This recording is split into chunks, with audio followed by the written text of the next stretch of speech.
to the Brotherhood of the Brave and Knights of the Cross of Jesus Christ. Growing up, I always loved the story of the small and weak rising up to become the heroes and the champions of renown. No one would have ever thought that a hobbit could or would save the known universe from slavery. No one would have pegged an adopted desert farm boy to rise up against the dark imperial menace. Who would have ever guessed that Edmund would become one of the greatest warrior kings of Narnia? These aren't just great stories. They are metaphors and analogies for one of the greatest hidden truths of our lives and of the universe. The Bible shows over and over and over again that the second-born gets the blessing. The shepherd becomes the celebrated king. The young man hiding in his hole becomes a great and mighty warrior.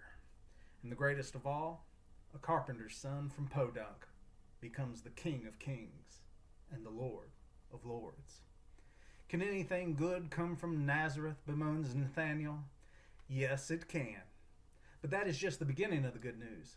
Here is the good news that is won for us through the King of Kings and the Lord of Lords. Through following him and imitating his life and words, each and every one of us can step out of our holes and become mighty warriors. Several chapters of the Screwtape letters over this study have dealt with fear. But fear is, in many ways, caused by cowardice. And God's solution for cowardice is bravery and courage. And if you do not have any of these for yourself, then Jesus has plenty to spare, and he will supply the courage that you need right now in order to change the direction of your heart, your soul, your mind, your life, and your circumstances. Right now. I was talking to someone just today about how addiction cycles through a life. It's really quite deceptive. It begins with the first step we take outside the will of God. Something warned us, whether that was a parent, a Sunday school teacher, or just God's still small voice nudging our conscience, that what we were about to do was dangerous and foolish. But whatever circumstances we found ourselves in, those circumstances allowed us to reason to ourselves and to talk ourselves into submitting to the danger. Once the real world is escaped, because we took the danger, whatever the danger may happen to be, once the real world is escaped, it is hard to come back to the real world. And the longer you stay away, the things that drove you to the addiction in the first place, the things that drove you to addiction further pile up and become monstrous. What we thought was a big problem has now become a mountain of a problem. Each time you sober up, the problem hasn't gone away. It has grown exponentially, which does what to us? That's right, drives us straight back into our escapism, which causes the problem to grow. Whether your addiction is crack cocaine or Klondike chocolate bars, the escape becomes a refuge from the real. I'm ashamed of what I've done for a Klondike bar. Unfortunately, the real has a persistent nature of just staying real. Whether it is being watched or not, it still remains what is. And if we're not dealing with it, it's not being dealt with. Eventually, the addiction becomes shame that we haven't dealt with it or that we haven't woken up out of it sooner. And the cycle starts again, all driven by cowardice, which causes shame, which causes more cowardice, which exacerbates the problem, which I could keep going. But if you have been there, or if you are there now, then you know exactly what I'm talking about. Brother and sister, there is a way out for those brave enough to approach the cross of Jesus Christ. When you realize that Jesus, who knew no sin, became sin for us and marched willingly, bravely, courageously through the ridicule and the beatings just to be nailed to a tree, not only to take our sin from us, but also to show us what true bravery and courage looks like, wow. He not only pays the price for you, he shows you how to start living resurrected life. Did you know you don't have to die to be resurrected because of Jesus the King? That's right. You can be resurrected right now. If shame before God has you hiding out, then know this. Through the work of Jesus Christ, your shame is lifted from you. If fear has kept you hiding from the light, then know this. Jesus, through the cross, provides you with all the courage that you need to defeat fear in your life right now. If repercussions are keeping you chained to your prison of addiction, then know this. You might have to earn your family's trust back. You might have to realize that some earthly bridges are indeed burnt forever, but also know this. In the eyes of God, your sins are thrown into the deepest ocean as far as the east is from the west. And in the eyes of eternity, you are covered by the righteous robes provided to all the second-born of Christ. Love covers a multitude of sins.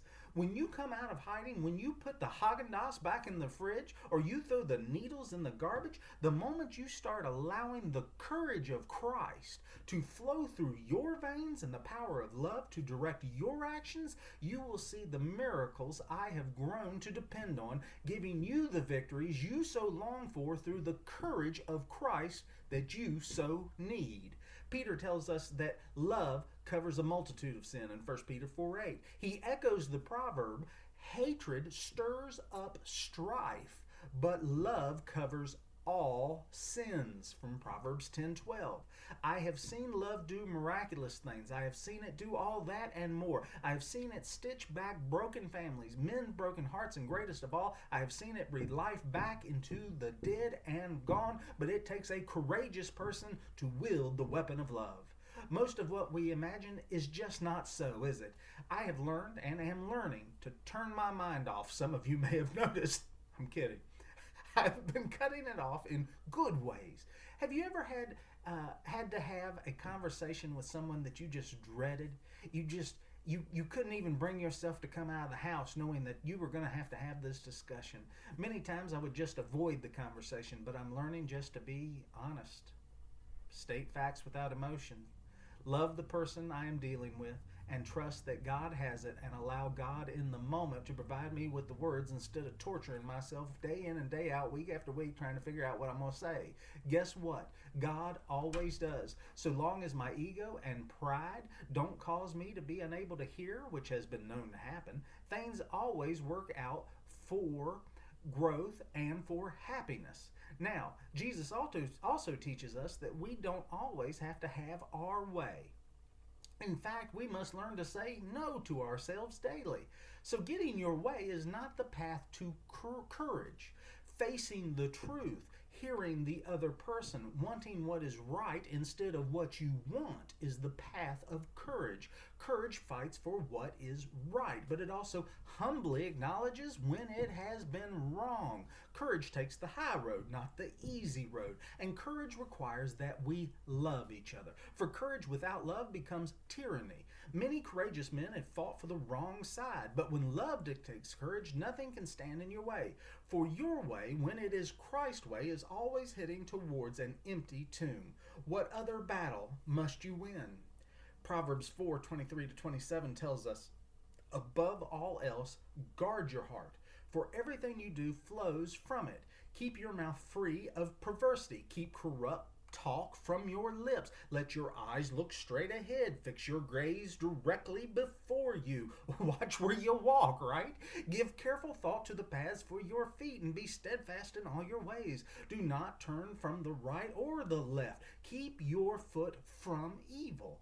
That is the description of a person with a brave heart. They are alert, they are awake, and they are tuned into the moment at hand and the path before them.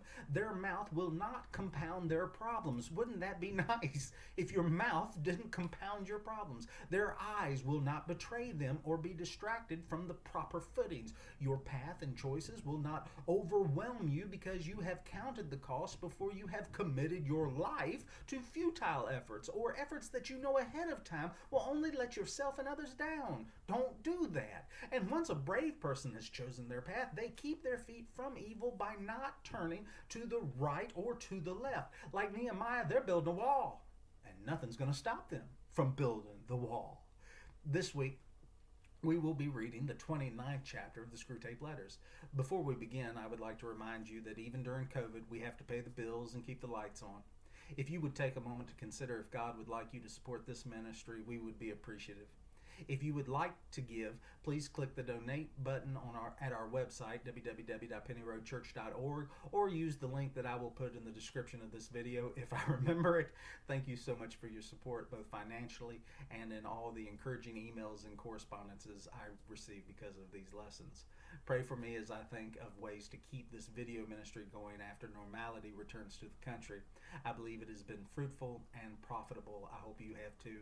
Remember, their father is our enemy, and their enemy is our Father in heaven, as we read this, the 29th chapter of the Screwtape letters. My dear Wormwood, now that it is certain the German humans will bombard your patient's town and that his duties will keep him in the thick of the danger, we must consider our policy. Are we to aim at cowardice or at courage, with consequent pride, or a hatred of the Germans? Well, I'm afraid it is no good trying to make him brave. Our research department has not yet discovered, though success is hourly expected, how to produce any virtue. This is a serious handicap. To be greatly and effectively wicked, a man needs some virtue. What would Attila have been without his courage, or Shylock without self-denial as regards the flesh? But as we cannot supply these qualities ourselves, we can only use them as supplied by the enemy. And this means leaving him a kind of foothold in those men whom otherwise we have made most securely our own. A very unsatisfactory arrangement, but I trust we shall one day learn to do better. Hatred we can manage. The tensions of human nerves during noise, danger, and fatigue makes them prone to any violent emotion, and it is only a question of guiding the susceptibility into the right channels. If conscience resists, muddle him.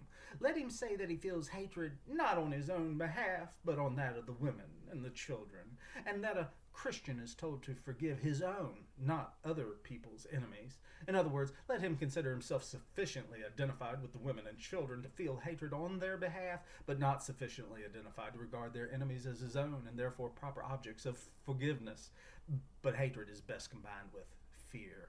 Cowardice, alone of all the vices, is purely painful to them, horrible to anticipate, horrible to feel, horrible to remember. Hatred has its pleasures. It is therefore often the compensation by which a frightened man reimburses himself for the miseries of fear. The more he fears, the more he will hate. And hatred is also a great anodyne for shame. To make a deep wound in his charity, you should therefore first defeat his courage. Now, this is a ticklish business. We have made men proud of most vices, but not of cowardice. Whenever we have almost succeeded in doing so, the enemy permits a war or an earthquake or some other calamity, and at once courage becomes so obviously lovely and important, even in human eyes, that all our work is undone, and there is still at least one vice of which they feel genuine shame. The danger of inducing cowardice in our patients, therefore, is lest we produce real self-knowledge and self-loathing with consequent repentance and humility. And in fact, in the last war, thousands of humans, by discovering their own cowardice, discovered the whole moral world for the first time. In peace, we can make many of them ignore good and evil entirely. In danger, this issue is forced upon them in a guise to which even we cannot blind them. There is here a cruel dilemma for us. If we promoted justice and charity among men, we should be playing directly into the enemy's hands. But if we guide them to the opposite behavior, this sooner or later produces, for he permits it to produce, a war or a revolution. And the undisguisable issue of cowardice or courage awakens thousands of men from moral stupor. This, indeed, is probably one of the enemy's motives for creating a dangerous world, a world in which moral issues really come to the point. He sees as well as you do that courage is not simply one of the virtues, but the form of every virtue at the testing point, which means at the point of highest reality. A chastity or honesty or mercy which yields to danger will be chaste or honest or merciful only on conditions. Pilate was merciful till it became risky. It is therefore possible to lose as much as we gain by making your man a coward. He may learn too much about himself. There is, of course, always the chance, not of chloroforming the shame, but of aggravating it and producing despair. This would be a great triumph. It would show that he had believed in and accepted the enemy's forgiveness of his other sins only because he himself did not feel their sinfulness. That in respect of the one vice which he really understands in its full depth of dishonor, he cannot seek nor credit the mercy. But I fear you have already let him get too far in the enemy's school, and he knows that despair is a greater sin than any of the sins which provoke it. As to the actual technique of temptation to cowardice, not much need be said. The main point is that precautions have a tendency to increase fear. The precautions publicly enjoined on your patient, however, soon become a matter of routine, and this effect disappears. What you must do is to keep running in his mind side by side with the conscious intentions of doing his duty, the vague idea of all sorts of things he can do or not do inside the framework of the duty, which seems to make him a little safer. Get his mind off the simple rule, I've got to stay here and do so and so, into a series of imaginary lifelines. If A happens, though I very much hope it won't, I could do B, and if the worst came to the worst, I always could do C. Superstitions, if not recognized as such, can be awakened. The point is to keep him feeling that he has something other than the enemy, and courage the enemy supplies to fall back on, so that what was intended to be a total commitment to duty becomes honeycombed all through with little unconscious reservations. By building up a series of imaginary expedients to prevent the worst coming to the worst, you may produce at that level of his will which he is not aware of a determination that the worst shall not come to the worst. Then at the moment of real terror, rush it out into his nerves and muscles, and you may get the fatal act done before he knows what you're about. For remember, the act of cowardice is all that matters. The emotion of fear is in itself no sin, and though we enjoy it, does us no good. Your affectionate uncle, Screwtape. There's a country song that I really like from a few years back by Rodney Atkins. The lyrics go, "If you're going through hell, keep on going. Don't slow down. If you're scared, don't show it. You might get out before the devil even knows you're there." There's a lot of truth there. Courage is more important than strength or IQ or good looks. God can use the courageous in powerful and mysterious ways. Everything that you have, physical, mental, and spiritual, are increased and empowered in exponential ways once you find the courage of Christ within you. 1 Corinthians promises us this: God chose the foolish things of the world to shame the wise. God chose the weak things of the world to shame the strong. Do you feel foolish or weak right now? Guess what? You're in the best possible position for change than you have ever been in your entire life. For it is exactly you that God is looking for right now to implement his plan to redeem us all. Be strong, be courageous. Do not fear or be in dread of them, for it is the Lord your God who goes with you. He will not leave you, nor will he forsake you. God bless.